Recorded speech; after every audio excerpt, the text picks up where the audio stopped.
Sveiciens visiem klātesošiem, visi, kas skatās tiešraidi, arī vēlāk ierakstā.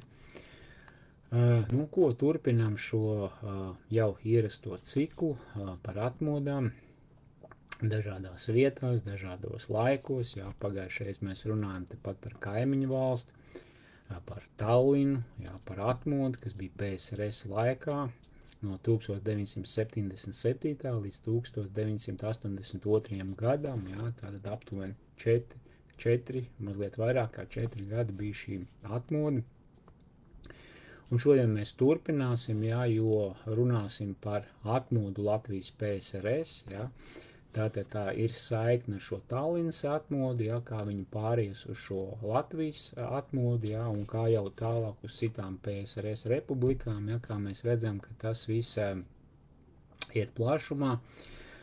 Un vēl ko gribēju teikt, jā, ka par šo Tallinas atmodu var YouTube kanālā atrast informāciju, jā, ja krieviski ievadīsiet vārdus Tallinas atmoda, jā, tad tur tas viens no līderiem, Reins, tāds atmodas līderis bija Tallinas atmodā, viņš sniedz liecību, apmēram 13 gadus vecs krievu valodā, bet, lūk, un viņš arī stāstīja tajā liecībā, ka tā atmoda, principā tās atmodas saknes ir meklējams jau iepriekš, jau 50.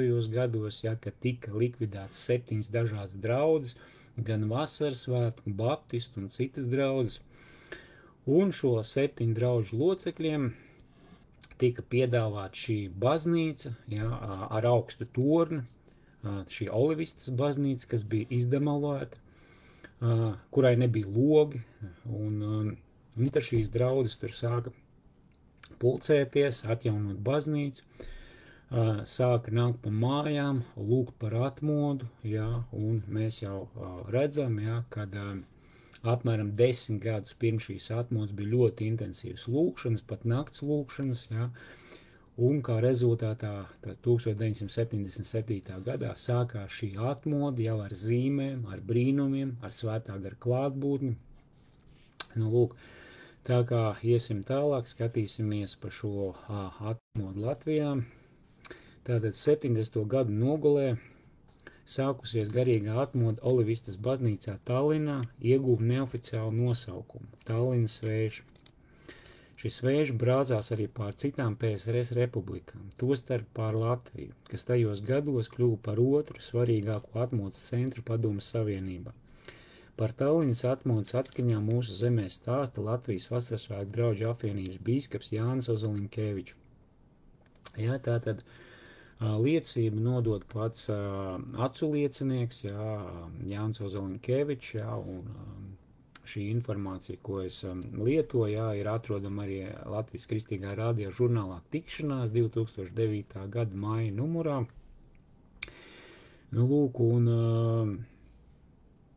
interesanti ir kas, jā, ka šī atmoda Latvijā tiek uzskatīta par otru svarīgāko pēc Tallinas. Jā. Tātad ļoti nozīmīgi arī šeit darbojās Dievs svētais gars, un arī bija līdzējošas zīmes, brīnumi, dziedināšanas. Par Tallinas atmodu mēs Latvijā uzzinājām no manas sievas draudzenes Birutas, kuras vīrs Enno Tūliks bija viens no atmodas dalībniekiem. Biruta bija atbraukusi uz Latviju ciemos pie mātes un stāstīja mums par notikumiem Olivistas baznīcā. Dzirdēdam par Dieva varenajiem darbiem, arī mēs sēdāmies autobusā un devāmies uz Tallinu. Tas bija 1978. gada pavasars.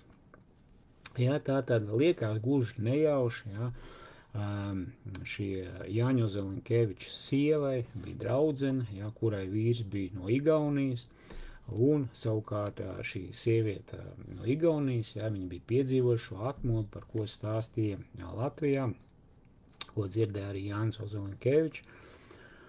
Un viņš saprata, ka tur kaut jābrauc skatīties, kas tur notiek. Ja. Tātad tas notika 1978. gada pavasarī. Lūk, un te viņš dalās ar saviem iespaidiem. Jāteic, pirmais iespaids nebija īpaši pozitīvs. Es pirmo reizi redzēju, kā cilvēki krīt zem Dieva spēka. Un nodomāju, ka viņus kāds speciāli grūž. Pārsteidz arī tas, ka viņi Dievu lūdza klusām. Es biju pieredzis, ka to darīt balsī un pie sevis nodomāju. Nu, kas tā par lūkšanu? Taču, kad Marijas kapelā, kur notika atmodas dievkalpojumi, ieraudzīju reāls un acīm redzams dziedināšanas, mans noskaņojums mainījās. Redzēju, kā cilvēks, kurš pārvietojas ar kruķiem, tos nomet un aizgāja mājās vesels.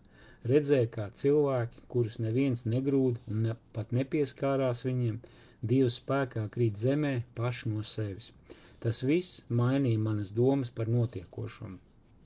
Nu, lūk, interesanti ir tas, ka liekas, ka priekš Vasarasvētku cilvēku šīs lietas ir ikdiena, ja, un tomēr Jānis Ozolinkevičs dalās, ka priekš viņa arī tas bija pārsteigums, ja, tas, ko viņš tur redzēja, šo lietu, ja, ka cilvēki krīt zem Dieva spēka svaidījumu, ja, un arī tas lūkšanu veids, ja, kas nebija skaļš, kā ierasts varbūt Vasarasvētku draudzēs, baptistu draudzēs, luterāņu draudzēs, ja, bet klusām viņi lūdz Dievu. Un, protams, kad Jānis Ozolinkevičs redzēja šīs dziedināšanas, tas viņu pārliecināja, ka tas ir Dieva spēks, ja, ka tas nav nekāds teātris, ja, vai kaut kas tāds dīvains, ja, un cilvēki krīt arī paši no sevis, tur viņam netika likt speciāli rokas virsū, ja, vienkārši zem Dieva spēka cilvēki krita, ja.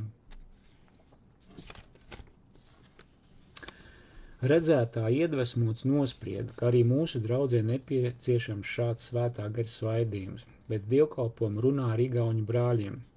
Interesējos par atmodu, tās norisēm. Pirms vēlreiz devāmies uz Tallinu, gavēju un daudz lūdzu Dievu, lai Tallinas brāļi uzliktu man rokas, lūgtu par mani un arī es saņemtu šo svaidījumu. Tā arī notika. Turpmāk mēs uz Tallinu braucām katru mēnesi. Nu, mēs redzam, jā, kad Jānis Ozolinkevičs bija ļoti iedvesmots to redzot, jā, un viņš saprata, ka to arī Latvijai vajag. Un viņš arī nopietni gatavojās, gavēja, lūdz Dievu daudz, jā, un viņš gribēja, lai šis svaidījums, jā, šis svētā gara darbība, jā, pāriet arī uz Latviju. Viņš lūdz šo igauņu brāļus, lai arī viņam uzliek rokas, lai par viņu aizlūdz, un lai viņš var jau Latvijā līdzīgi darboties kā viņi Tallinā. Kad radās nodoms aicināt igauņu brāļus uz Latviju, kā pirmo uzaicinām evaņģēlistu Tediju Tīru. Dievkalpojums notika pēcpusdienā, jo no rīta igauņi viesojās Jaunjelgavas baptistu draudzē pie brāļa Gunāra Legzdiņa. Dievnams bija pārpilns Svētā Jāņa luterāņu baznīcā, kur tolēk pulcējāmies un kur bija 300 vietas, bija sanākuši ap 1000 cilvēku. Tedijs Tīrs sludināja un pēc tam mēs lūdzām par slimajiem. Igauņu brāļi nekad nejautāja, vai cilvēks ir slims. Viņi vienkārši lūdza, lai Dievs svētī šo cilvēku. Tomēr es redzēju, ka cilvēks saņem reālu dziedināšanu.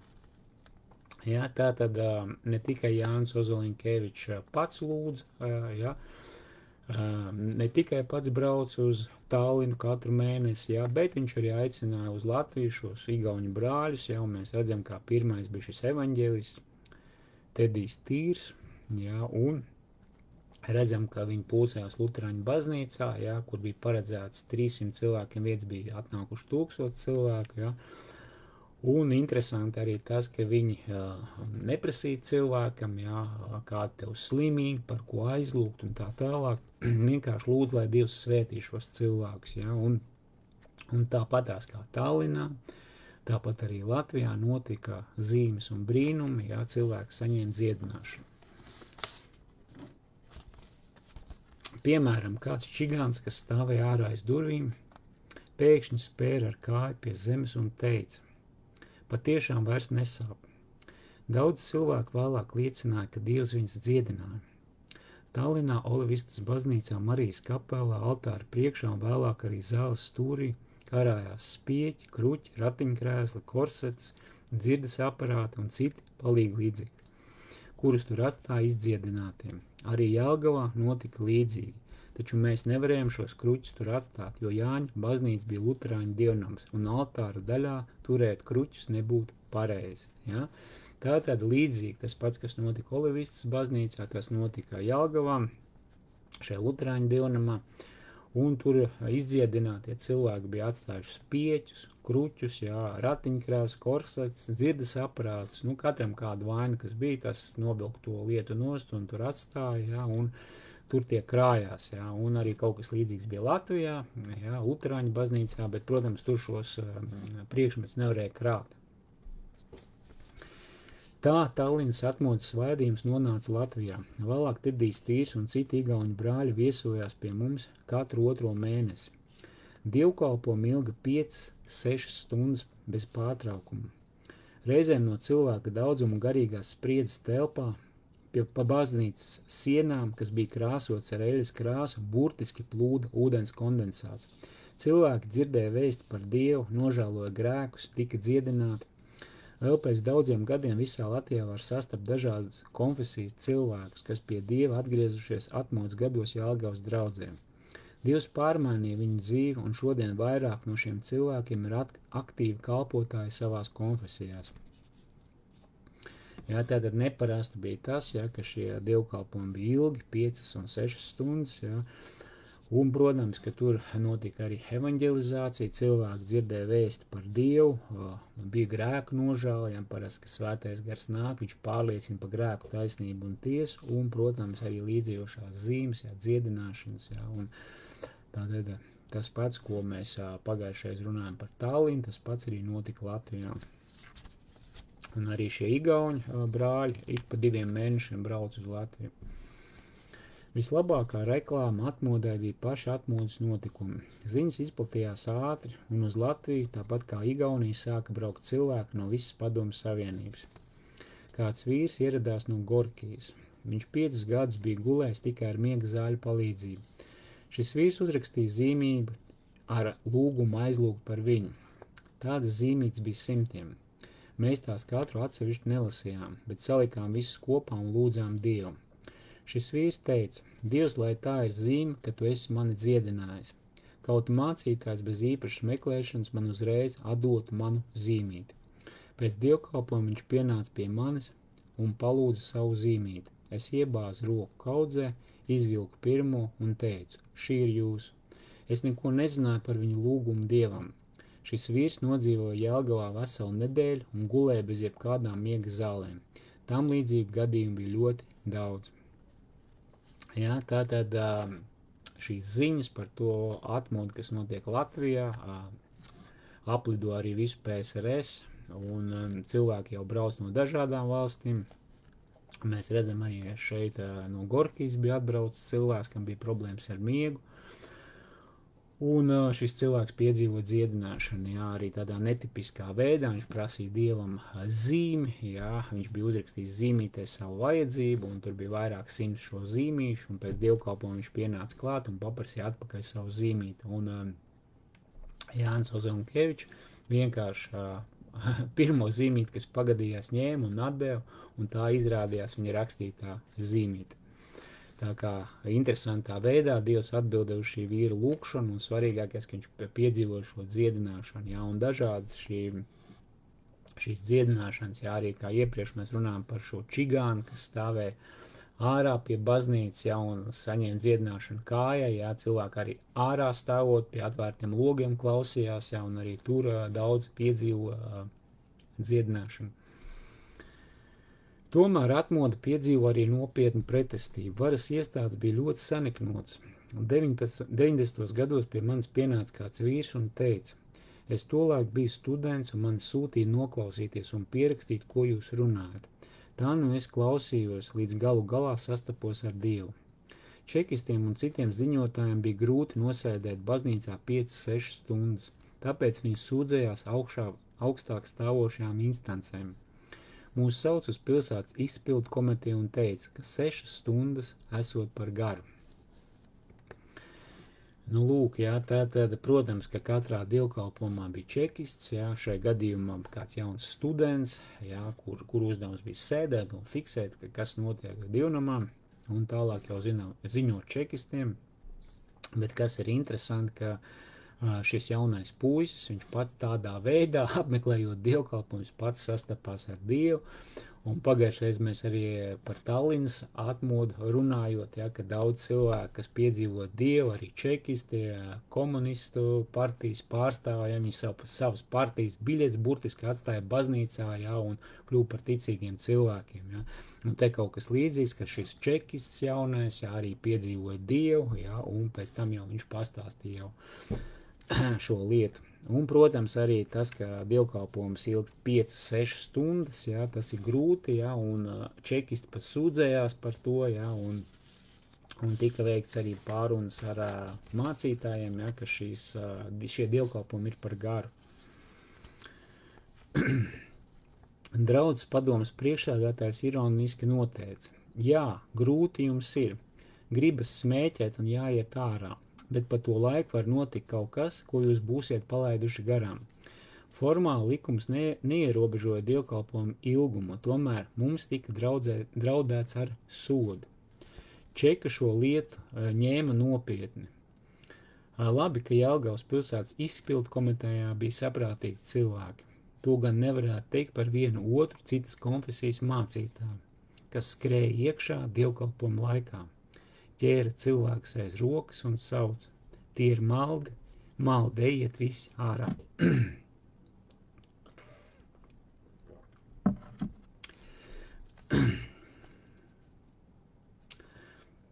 Jā, tad likums neaizliedz šos dievkalpojumus tik garus, jā. Un kurios ir tāds, ka citu konfesiju mācītāji, jā, kas nepiekrita šādām veidām, šādām dievkalpojumu veidam, skrēja iekšā dievkalpojumu laikā, cilvēks rāva aiz rokas ārā un teica, ka tie ir maldi, lai cilvēki iet ārā. Nu, tas tāds kurios, jā, jo tur taču ir zīmes un brīnumi, jā. Tātad Dievs apstiprina to, kas tur notiek līdzjošām zīmēm, jā, bet tomēr bija cilvēkam tas nepatika, ticīgi cilvēki, jā, kas mēģināja kaut kā patraucēt šos dievkalpojumus, bet, nu, protams, viņiem nekas neiznāca.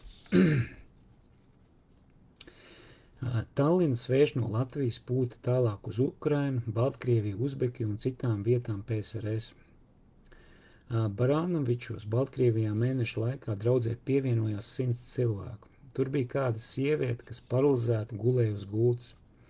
Viņas 9 gadus vecais dēls bija atnācis uz dievkalpojumu. Pārnācis mājās, viņš saka mātei: mammu, ja tu būtu bijusi baznīcā, mācītājs par tevi lūgtu un Dievs tevi dziedinātu. Svētdien šo sievieti atved uz dievkalpojumu, mēs lūdzām Dievu, un viņa acu mirklī piecēlās un sāka staigāt. Jā, tālāk jau no Latvijas mēs redzam, ka jau tiek braukts misijās pa visu Padomju Savienību, uz Ukrainu, Baltkrieviju, Uzbekiju, citām valstīm. Un šeit Baltkrievijā, Baranovičos, jā, redzam, kad mēneša laikā 100 jaunu draudzes locekļi pievienojās, jā, un arī šī zīme, jā, šī sieviete, kas bija paralizēta, kuras 9-gadīgais dēls bija uz dievkalpojumu un teica, lai, ja viņa māte būtu dievkalpojumā, ka Dievs viņu dziedinātu, jā, un nākamā nedēļā viņa tika nogādāta uz dievkalpojumu, un par viņu tika lūgts Dievs, ja, un interesanti tāpat kā lasam jaunajā derībā, ka viņa acu mirklī piecēlās un sāka staigāt. Jā, tas ir brīnumi, jā. Tādus, kā mēs lasam jaunajā derībā, tā arī šeit, Baltkrievijā, notika tādiem brīnumi, jā, un tādēļ arī cilvēki aktīvi pievienojās draudzē, sāk ticēt Dievam, jā. Šodien šis 9-gadīgais zēns ir mācītājs lielā draudzē, un mamma viņam ir liels palīgs. Mēs daudz braucam arī uz Ukrainu, lūdzām par ukraiņu brāļiem, tāpat kā par mums bija lūguši Tallinā. Lūdzām par kādu brāli, kurš tagad teoloģijas doktors, un vēl 3 cilvēkiem. Pēc tam viņi tika uzaicināti uz kādu baptistu draudzi. Kad viņi sludināja lūdzu Dievu, visa draudze, apmēram 40-50 cilvēku, tika vienlaicīgi kristīti ar svēto garu. Kāda akla meitene atvēra acis. Dievs darbojās ļoti spēcīgi. Jā, tātad, nu, mēs redzam, jā, kad vēl joprojām turpina braukt, jā, pa visu PSRS šie brāļi no Latvijas, Jānis Ozolinkevičs un pārējie, jā, un tiek lūgts, jā, un redzam, ka arī par vairākiem no Latvijas tika lūgts, ja, un pēc tam šie cilvēki jau devās tālāk uz Baptistu draudzi, ja, kur cilvēki, visa draudze, 40-50 cilvēki, saņem svētā gara kristību. Ja, un tāpat laikā vēl viena zīme notiek, kāda akla meitene saņem dziedināšanu, kļūst redzīga. Ja. Tātad Dievs aktīvi darbojās, ja, Dievs neskatās, cik tu esi pieredzējis vai nepieredzējis, ja, bet šī atmodas uguns izplatās. Igaunijā atmodu izdevās noslāpēt, aizliedzot sludināt un aizlūgt par cilvēkiem krievu valodām. Latvijā problēma risināja citādāk. Ņemot vērā, ka mums bija bilingvāla draudze, čeki sāka psiholoģiski apstrādāt krieviski runājušos draudzes locekļus. Cilvēks varbūt nemaz nezināja, ka sarunājas ar darba biedru, kurš ir čekas aģents. Aģents apvaicājās, kā tad draudzē iet. Ak, labi, bet tas taču nav bibliski, ka sievietes staigā garās biksēs un nenēsā lakatus. Man kāds krievu brālis teica, pat neticīgi es saprotu, ka tas nav pareizi. Tādā veidā čekiski noskaņoja krievu ticīgos pret atmodu. Tika izmantots nacionālās atšķirības un tradīcijas, lai radītu nevienprātību un šķelšanos draudzē. Tā bija daudz viltīgāka un bīstamāka pieeja nekā Igaunijā, kur nav vienprātības un notiek šķelšanās, tur svētais gars tiek noslēpēts un nevar darboties. Tā pamazām atmodas uguns nodzisa. Jā, tātad mēs redzam šīs dažādās metodas, ko izmantoja čeka, jā, lai apslāpētu to, kas notika. Viņiem tas nepatika, neskatoties uz zīmēm un brīnumiem. Viņi to izskaidroja ar hipnozes palīdzību. Jā. Nu, lūk, un Igaunijā viņiem izdevās apstādināt Tallinā ar to, ka nedrīkstēja krieviski runāt, ja liekas absurds, Padomju Savienības laikā nedrīkst runāt krieviski, nedrīkstēja uzņemt arī cilvēks no citām PSRS republikām, ja, un tādējādi to atmodu apstādināja. Ja, un šeit Latvijā mēs redzam, ka sanaidoja brāļus savā starpā krieviski runājušos pret latviski runājošiem, un sāka piesieties sīkumiem, ja, ka sievietes staigā biksēs, ja, un nenēsā lakatiņus, ja, un tātad sāka skaldīt matus, mēs varam teikt, ja, kas savukārt radīja šo nevienprātību, šķelšanos, ja, un nebija vairāk vienprātības, ja, un svētais gars tika noslāpēts, ja, un beidzās šīs zīmes un brīnumi, ja. Nu jā, jāatcerās arī tas, ka visas tās atmodas ir tikai uz kādu laiciņu, jā, un parasti tas ir kaut kāds gads, ap gada robežu, jā, ja tas ir ilgāk par gadu, tas jau ir daudz, jā, tā kā Azus ielas atmoda bija diezgan ilgi, jā, gandrīz 9 gadus, Igaunijas atmoda 4 gadi apmēram, nu Latvijā es precīzi nezinu, jā, bet es pieņemu arī varētu būt kādi 4 gadi, bet mēs redzam, kā tā atmodas uguns, viņi izplatās tālāk, jā, viņi nepaliek tikai lokāli tajā vietā, bet viņi tiek izplatīti tālāk, jā, tātad no Igaunijas, no Tallinas uz Latviju, tālāk no Latvijas uz Ukrainu, Baltkrieviju, jā, citām PSRS republikām, kā tas uguns gāja tālāk, un tur jau tālāk svētais gars darbojās. Jā, tā kā tas ir interesanti, ka atmoda ir tā kā tāds uguns epicentrs, jā, kas izplatās uz visām pusēm. Nu, lūk, un 2000 gada rudenī, 30 gadus pēc Tallinas notikumiem, šās atmodas līderis Reins Oemos, es un mans dēls Modris Ozolinkevičs bijām Kievā, kur es atkal ieraudzīju, ka Dievs darbojas tieši tādā pat veidā, kā kādreiz Tallina. Jā, tātad tas ir iespējams, ka tas atkārtojās, ka cilvēki atkal piedzīvo atmodu, jā. Tā nav utopija, jā, ka tas ir iespējams. Jā. Tātad 30 gadus pēc šiem notikumiem atkal šajā vietā, jā, Ukrainā, Kievā, jā, cilvēki piedzīvo kaut ko līdzīgu. Jā. Tātad ir šis svētā gara darbs, ir dziedināšanas, ir zīmes, brīnumi, jā. 2009. gada sākumā Enno Tūliks un Reins Oemos, es un Modris apmeklējām slāvu draudzi Amerikā. Piedalījāmies vairāk nekā 20 dievkalpojumos, un katrā no tiem redzējām desmitiem cilvēku, kas izsūdzēja Dievam savus grēkus un saņēma reālu dziedināšanu.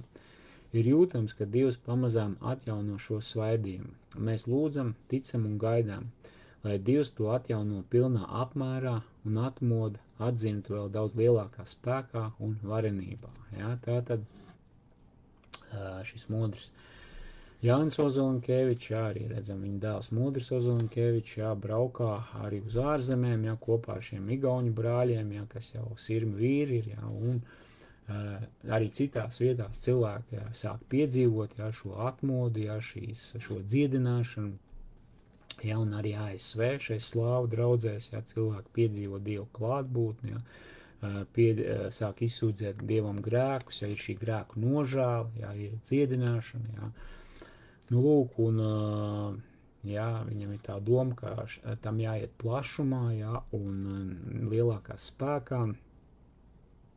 Nu, ko tagad ir 2025. gads, un, vai ir iespējama atmoda, un Dievam visas lietas ir iespējams, un liekas, ka tagad viss nepiemērotākais laiks atmodai, ka mēs stāvam 3. pasaules kara priekšvakarā, par ko arī runā Jāņa atklāsmes grāmata. Un tāpat laikā mēs redzam, ka Dievs tās atmodas caur cilvēkiem, protams, liekas, ka visnepiemērātākos laikos veido, tāpat kā Vidzemē 1739. gadā sākās šī atmoda, ka latvieši bija dzimcilvēki, viņi bija nebrīvi, viņi bija kā vergi, un Dievs tur caur Morāvijas brāļiem pagodinājās, sākās šī atmoda, un cilvēki vēl joprojām apmēram 80 gadus bija dzimcilvēki, taču viņi bija piedzīvojuši Dievu spēku, viņi mācījās lasīt, rakstīt, sākās inteliģence, viņi rakstīja cerams sūdzības, arī par saviem mužkungiem, viņi tika sodīti, bet viņi neapstājās, kādi no viņiem tika nogalināti, viņu vietā atkal stājās citi, un mēs redzam, ka sākās šī garīgā atmoda Vidzemē, kas tālāk izplatījās pa visu Latvijas teritoriju, Nu, lūk, un tāpat ASV 1906. gadā ar Williams Seymouru, liekas, tas ir afroamerikāns, tad bija rasu segregācija, un liekas, viņš bija visnepiemērotākais cilvēks, ar ko būtu jābūt atmodai, jo baltādainie cilvēki tajā laikā bija daudz nozīmīgāk, ievērojamāk, bet Dievs izvēlējās šo vīru, kas bija piedzīvojis svētā gara kristību, un caur viņu, šai necelajā vietā, Azus ielā, tās bija vienkārši noliktavas telpas, kur viņi īrēja, kur varēja noturēt dievkalpojumus, tas nebija nekāds dievnams, tā bija vienkārši vieta, kur pulcēties. Viņi sēdēja uz vienkāršām kastēm, un tur Dievs svētais gars darbojās, un šī atmoda izplatījās pa visu pasauli. Nu, lūk, un arī Tallinas atmoda Latvijā PSRS laikā, kad čeka bija katrā dievkalpojumā, Dievs pagodinājās. Es domāju, ka arī mūsdienās ir Dievam visas lietas iespējams, bet ir viens nosacījums, ka mums jātic tam un par to jālūdz. Tātad mēs redzam, ka visās šais atmodās cilvēki pirms tam lūdz Dievu, un dažkārt tas ir gadiem, bet vajag raudzīties, ka Dievam visas lietas ir iespējams, vajag ticēt, lūgt par to lietu, un tas jau būs Dieva ziņā, kurā brīdī tas notiks, bet mums kā ticīgiem cilvēkiem ir jātic, jālūdz, jāierauga, ka Dievam jāierauga neredzamās lietas, jo ticība stipra paļaušanās uz lietām, kas nav redzams, pārliecība par neredzamām lietām, ka Dievam visas lietas ir iespējamas, un arī tas, ka mēs redzam, kā Dievs vēsturē dažādās atmodās darbojās, tas mūs var iedvesmot, ka Dievs arī šodien var darīt šīs lietas. Nu, lūk, bet es domāju, ka katrs viens arī personīgi savā dzīvē var piedzīvot šādu atmodu, ka tu sāc piesaukt Dievu, ja tu vēl Dievu nepazīsti, tu vari iepazīties ar Dievu, var spērt šo pirmo soli pretī Dievam, var pieņemt Jēzu Kristu kā savu kungu un glābēju, jo Dievs no savas puses ir izdarījis visu, lai glābtu tik vienu cilvēku. Dievs sūtīja savu dēlu Jēzu Kristu, kurš bija nevainīgs, bet kurš mira pie krusta, samaksādams par visiem mūsu grēkiem, un Dievs piedāvā ikvienam cilvēkam pieņem šo pestīšanu un glābšanu. Bībelē teiks, ja tu sirdī ticēsi un ar muti apliecinās Jēzu par savu kungu, tu tiksi glābts. Ja? Tad ticībā mēs varam pieņemt to, ko Jēzus pie krusta ir izdarījis, un tad tas attieksies uz mums. Un tālāk jau veidot ikdienas attiecības ar Dievu, jā, būs kāpumi, būs kritumi, jā, bet mēs jau to darīsim kopā ar Dievu. Un es vienkārši gribu piedāvāt tiem cilvēkiem, kuri vēl nepazīst Dievu, nepazīst Jēzu Kristu, spērt šo pirmo soli pretī Dievam un pieņemt viņu par savu kungu un glābēju. Es skaitīšu lūkšanu, jā, un jūs varat atkārtot un pieņemt Jēzu Kristu par savu kungu. Sakiet tā: Dievs, es tev pateicos par tavu dēlu Jēzu Kristu. Es tev pateicos, Jēzu, ka tu miri pie krusta un samaksāji par visiem maniem grēkiem. Es lūdzu Jēzu Kristu, ienāc manā sirdī. Esi mans kungs un glābējs. Es vēlos mūžību pavadīt kopā ar tevi, Jēzus vārdā. Āmen. Nu, lūk, tas ļoti svarīgi, jā, atsaukties Dievam, jā, pieņemt Jēzu Kristu par savu kungu un glābēju, jā, sākt veidot attiecības ar viņu, jā, jo pestīšana un glābšana tā jau ir Dieva dāvana, tas nav mūsu nopelns, tie nav mūsu labie darbi, jā, bet tas ir Jēzus Kristus darbs pie krusta, jā, ka viņš uznes visus mūsu grēkus, visus mūsu parādus, jā, ka Dievs sodīja savu dēlu Jēzu Kristu, lai mūs attaisnot, jā. Un tad, kad mums sanāks sagrēkot, mēs vienmēr varam griezties pie Dieva, kā pie mīloša tēva, un lūgt, lai Dievs piedod mūsu grēkus, jā. Un Dievs to labprāt izdara, jā, jo Jēzus Kristus jau par to ir samaksājis. Nu, lūk, un svarīgi arī dienas veidot attiecības ar Dievu, atrast laiku, jā, varbūt 5 vai 10 minūtes, bet regulāri pielūgt viņu, jā, sākt šīs attiecības varbūt ar lūkšanu. Lūkšana ir saruna ar Dievu, ka tu ar saviem vārdiem pastāst, kas ir tavā sirdī, tu parunājies ar Dievu, pateicies viņam, jā. Un otra svarīga lieta ir lasīt Bībeli, īpaši jauno derību, jo sākot ar Jēzu Kristu mēs dzīvojam jaunajā derībā, un arī lasīt kādu 1 vai 2 nodaļas, jā. Un tādējādi veidot attiecības ar Dievu, jo Bībeles lasīšana ir arī komunikācija ar Dievu.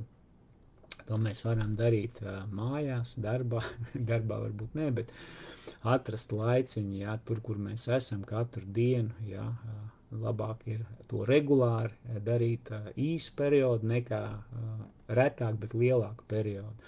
Un, protams, ir svarīgi otra daļa, arī šī publiskā daļa ir draudzes, ir dievkalpojuma apmeklēšana, jā, un es personībā apmeklēju kristiešu draudzi Prieka vēsts, jā, un rītā 11. Rīgā Bērzonas ielā 6 būs dievkalpojums, tā kā es mīļi aicinu atnākt, paskatīties, kas tur notiek, un iespējams, ka jūsu dzīvē sāksies atmoda, jūs iepazīsieties ar Dievu, un sāksies izmaiņas jūsu dzīvē. Parasti tā tas ir.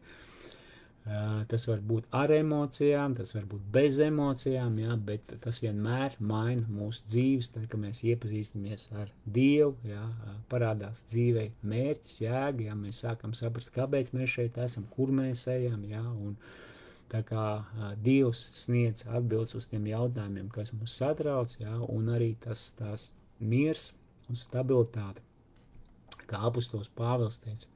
Dzīvot man ir Kristus, bet mirt ir iegūms, jā, pat nav priekš ticīgi cilvēki ir iegūms, jo nāve ir tikšanās ar Dievu, jā. Nu, lūk, tā kā ir svarīgi, jā, tas saucās evaņģēlijs, jeb labā vēsts, jā, ar ko mēs varam tālāk jau dalīties, tā kā mēs to paši esam piedzīvojuši, jā. Nu, lūk, tā kā paldies par uzmanību, šoreiz ir mazliet īsāk, tā kā lai Dievs jūs svētī, tad jau citreiz tiksimies. Visu labu!